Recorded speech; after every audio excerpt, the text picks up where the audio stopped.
episode 2 of AI. I'm just trying my best, the podcast. Aren't we all, Adam? Aren't we all? So I have one Right? scripted line in this whole podcast and I can't get it. Next And time. that's where I say, well, you've just summed up the whole show in one line. As always, I'm joined by my business partner and friend, Chevelle Bedra, Principal AI Strategist for Modern Workery. Chevelle, how are you today? I am doing great. How are you doing today? I'm doing wonderful. Excited to talk to you a little bit about some of the headlines that are going on in the AI world. Um, we've seen a lot of headlines lately related to salespeople, Microsoft layoffs, AI investments. Salesforce is talking about AI agents. All this going on. Again, like we've covered before, a lot of AI changes in day to day. What's your take on some of these headlines? Yeah, it's interesting. I think that AI is going to impact sales probably more than a lot of other industries. And I'm really excited. Like if I were a salesperson, I would be really excited about AI. And I actually see a lot of people that are really excited about AI in sales. But I think it gives the most opportunity, the most support, but it can be a little bit scary because some of the headlines are, you know, so and so companies cutting like 10,000 salespeople because of AI and things like that. So I'm sure it's a little bit nerve-wracking, but I think salespeople have a lot of upside and things to gain from AI. Yeah, I mean, I can agree with you more. I think just generally, like we've discussed before, AI is a scary thing, right? And having conversations with folks, it's like they're afraid to be wrong, right? It's like you bring up the topic of AI. What are you doing? How are you adopting it into your, for this case, sales team? Eyes get big, and they say, "Oh, we're working on it," right? But the truth is, there's no strategy, no plan, right? Yeah. So, kind of like the deer in the headlights. So we've covered before it can be scary, but it's not going anywhere, and let us help you navigate that crazy world. Yeah. If I'm leading a sales team, one of my biggest worries is consistency. And you're starting to see a lot of inconsistency in performance with salespeople because some people are like ahead of the organization, right? They're using AI, they're experimenting, they're learning how to incorporate into their workflows. But then you have people that aren't. And so that's creating a lot of variation, which from like a sales leader's perspective is like their worst nightmare. And so I think, if I'm a sales leader, I really want to think about, hey, what are those folks doing that are doing it well? How can I replicate that across my folks while still making them feel comfortable and assured and all of those things? Because there's a lot of like emotional components of this as well, like you mentioned, like people are scared and that's feeding a lot of their behaviors right now. And I think that inconsistency is going to start to become like even more prevalent and something that organizations are going to have to kind of contend with, really quickly. Yeah, yeah, and it's interesting to get the sales individual, the sales manager's point of view, right? When it comes to AI, I've worked in some sales roles in my career. I've worked with some excellent sales leaders, and these successful individuals are, they're high functioning, they're go go go, right? It's let's always be closing, right? That famous line from what's his name? To Baldwin, right? Always be closing.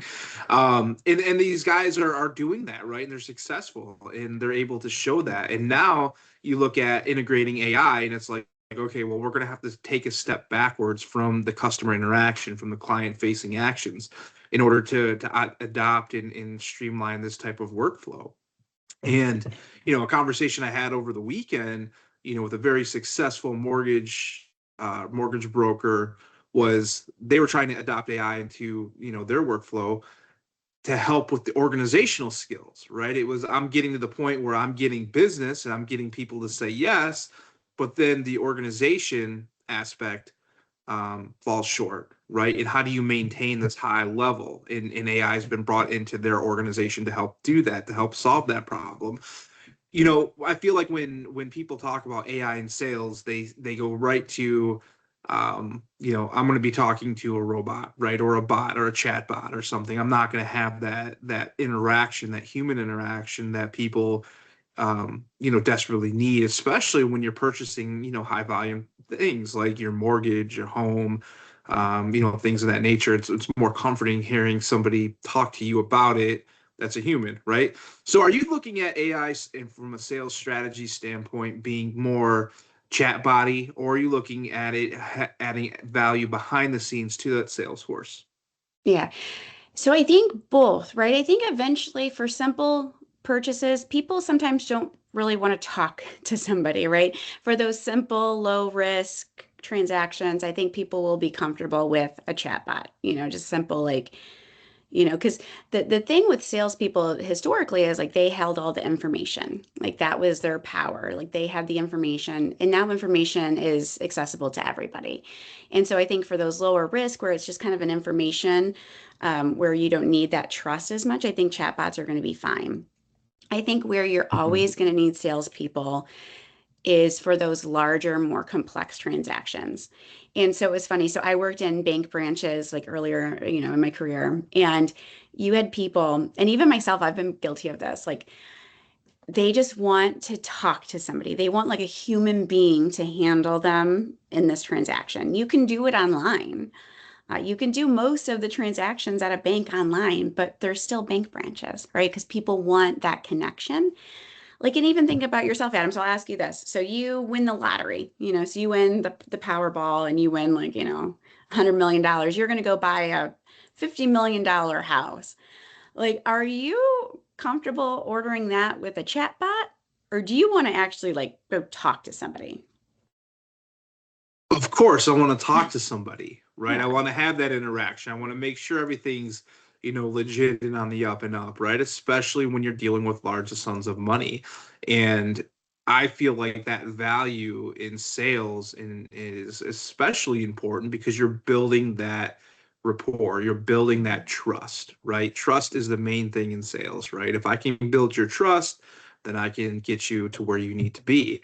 And that's where I feel like AI can't do that, right? Like if I know I'm talking to, a robot or an AI agent or, somebody that isn't human, right? How do I trust that, right? How do I trust where my sensitive information's going? Who's reviewing it, right? And that's where I think, I'd ask you the question as, as a sales individual, what should salespeople be doing right now?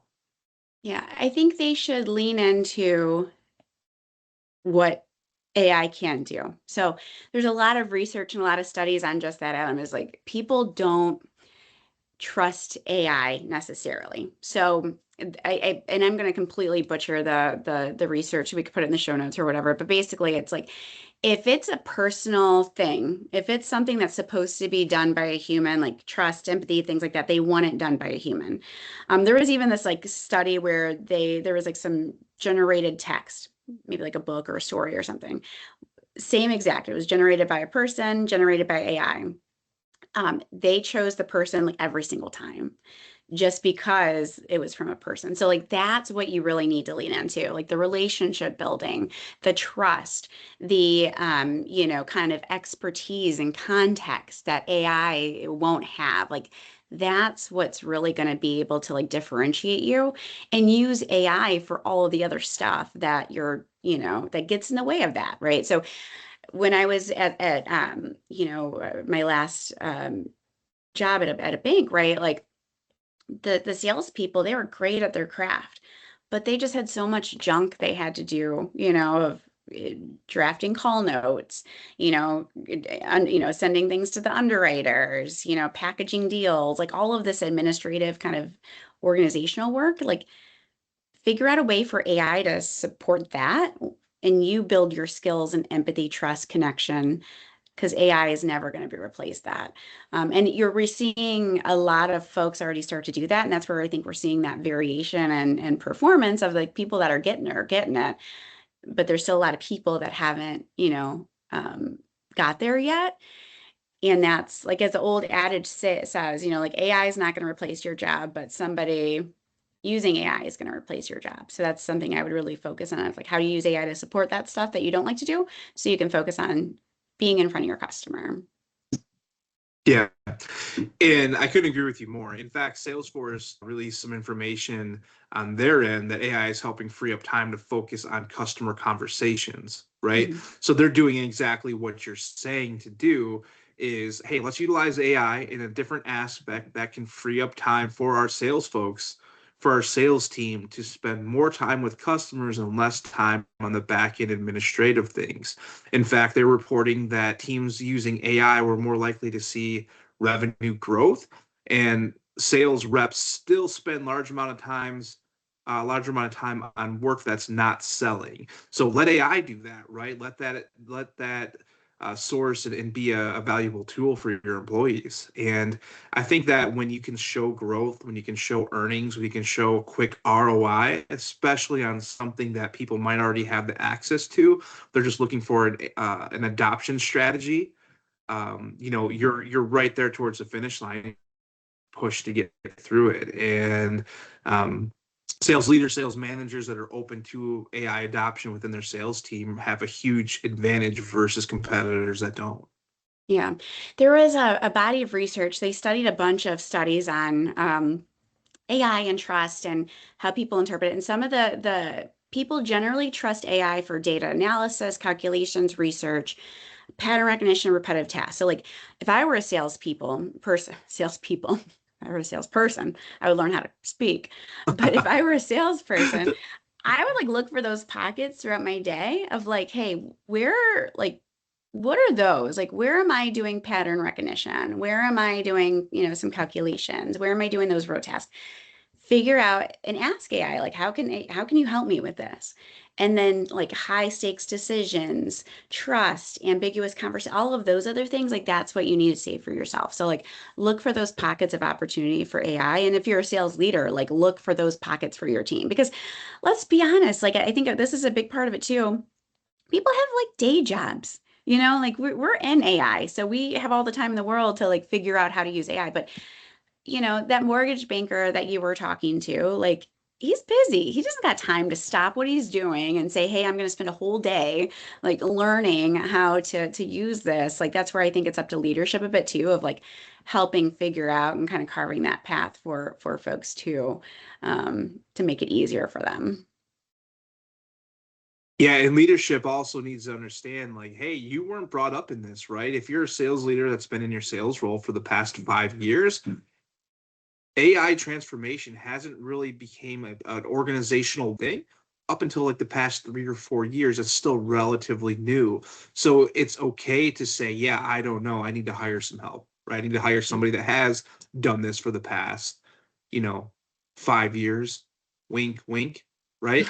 Um, and help with that adoption strategy so that you can make it as smooth and as easy transition into adopting it within your sales folks so that they're not stressed, so that they're not wondering, okay, how can I utilize this? But I'm eager to hear your thoughts. When you did train some of those sales professionals at PNC Bank, once they were up and running, what was the reaction to the technology and everything that it helped with? I mean, it was awesome to see, right? Because once they got comfortable, the first step is just getting comfortable with it, figuring out, hey, what is this? Is it safe? How can I use it? All of those basic foundational things. Once they started and they started to see, like, wow, I can do this manual thing that took me like 5 hours. I can do that in 10 minutes, or I would spend hours, doing prospecting research, and it takes me 5 minutes. So they were so excited, and that again like energized them, and it got them in front of their client more, like, and not only just like the time it takes to be in front of your clients, but the energy and the focus, right? So we've all been in those situations where you're having a conversation with somebody and you have to get that pipeline report to your manager like right after this conversation. Like you're not really fully present with the person in front of you. And I think that not only does it give up, them time back, but it also gives them focus, it gives them attention, it helps build that trust. So they're better conversations with their clients as well. So I think, what we do with clients is we just figure out like, hey, help them feel more comfortable with it, get them into a position where they can start experimenting, but then help them find those pockets where like really low value, things that you can easily divert to AI and find those things that you need to do as a salesperson and figure out how you can just augment yourself using AI. But I've seen tremendous success with sales team using this. In fact, if I had to pick like one group that I think is the most excited about this and the most upside again is salespeople. Yeah, I would agree, and I feel like I'm eager to get your take on this. We're seeing a lot of reporting, from different avenues, and I'll post one here in the comments. That 48% say AI has already increased revenue for the people that have adopted it. 51% says it's shortened sales cycles. Where, I mean, if you could imagine being in front of your sales manager and saying, "Hey, I have an idea that would help increase revenue by 48%, would you be open to it?" And if they said no, they should probably find a new job, right?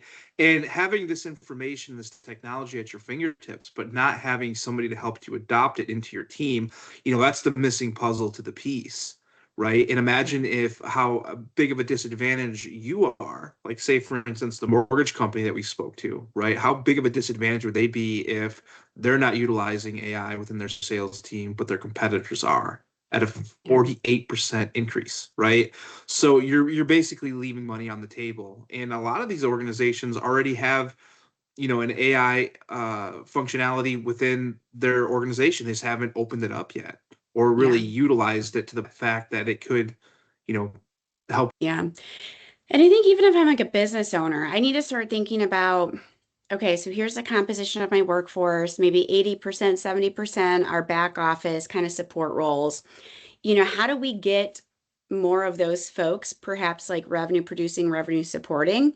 Like I think that's where we need to start to think about organizational design and try to get more of your organization in a situation where they can like add value, talk, to customers directly as well. That's why I think again it's a bit short-sighted on companies that are cutting salespeople because of this, because again, I don't think it's going to pan out for them in many respects. Like if you're selling, I don't know if you're selling like phone holders, like I guess that's not an emotional transaction. I guess you can have an AI, bot do that. But if you're selling a lot of things, you're going to need people to do that. And you're just limiting your own growth if you start kind of, eliminating those positions.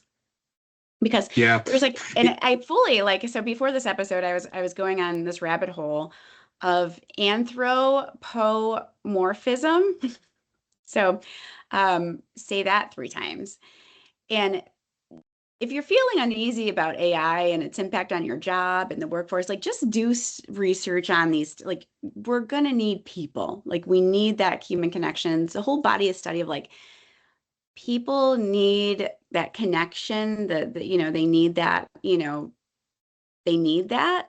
And so it'll make you at least feel better, if you are a bit worried that you're going to be just fine. We're all just trying our best. And indeed we are. Indeed we are. I And just wanted to try to like you figure out how mentioned to say before, anthropomorphism in this podcast. I felt like it's a challenge for me. notice I pivoted away from that word because it's not going to come out of me. I'm going to butcher it, right? True. But it's to the point of what you said. You can't you can't make a AI agent feel like a human, right? In the sales, especially those high stakes sales positions, right? The ones that need to have that trust, that empathy, that experience, right? That expertise isn't going to come from that, right? So it's not going to replace that frontline facing sales individual. In fact, it's only going to help them, right? Yeah. And I think that that might be a little bit of the fear that leadership may have or individuals may have, instead of embracing and giving AI a big hug and seeing how it can help you within your department, within your sales force. It's I'm not going to do that because it could replace me, right? But the big picture is if you have a solid adoption plan and a solid strategy that helps your salespeople execute at a higher level, it's a win-win for everybody, right? Yeah. Win-win for the organization. Sales individuals are making more commission, and you're going to have a quicker ROI on that adoption strategy than not, right? Yeah. So it's a win-win for everybody. Yeah.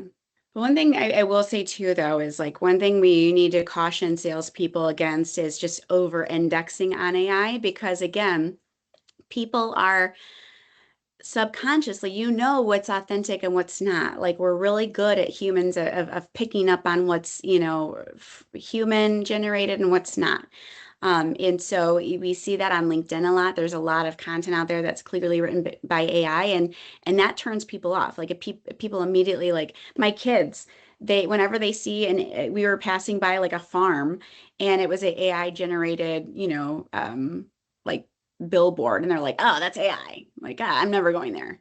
So it's like even at a young age, like people are picking up on that. So use AI for the stuff that's not human. Like if it's human, now you can use AI to help you write, like outline it, help you draft it, but like it needs to be coming from you, or else you run the risk of like turn people off. Like because again, you're human, people want to work and do business with people, and you need to keep that, your highest priority and let AI help everything else. Yeah, it's funny that you mentioned that your kids are like, "Oh my God, it's AI." It's almost like when you see an AI advertisement or you see something generated or created by AI, the first thing is this negative tone of, "Ugh, it's AI," right? Hmm. And I feel like if children are feeling that, I feel like adults feel that, I feel like people who are buying things feel that, right? So let's not dive into replacement of positions or strategy. Let's say, hey, how can it help us? Right? You can be behind the scenes, but we're the leader, we're the lead singer of the band, so to speak, right? You guys do everything else. Yeah, absolutely. Interestingly enough, Chevelle, I would be interested in hearing what your biggest prediction about sales and AI over the next 5 years would be. Well, I will say that I think there's going to be more salespeople than not, quite honestly. I think that you're going to see a rise and again, those revenue producing roles because companies, will be able to shift more resources to them. I think it's going to be a lot more relationship based. I think again, customers are able to go and get the research, get, like, do comparisons, do all that like kind of rote type of stuff like information gathering on their own. At the end of the day, they're going to want to buy from people. So I think conversations are going to be more important. I think relationships are going to be more important. I think all of that is going to be even more amplified, quite honestly, with AI. But I think that there's going to be, at the end of the day, I think there's going to be more salespeople that are in front of customers more often than not. Yeah. No, that's good advice. And, I think that eases a lot of folks' minds when they hear somebody, with your expertise saying, hey, sales aren't going to be replaced. This is going to be an added value to help individuals because you're right. You can't create fake empathy, right? You can't create fake trust, and I feel like any successful salesperson is able to hone in on building trust, showing empathy and helping their and whatever it is that they're selling their customers down the right path. Yeah, absolutely. Well, Chevelle, as always, it's been a pleasure speaking with you today. Um,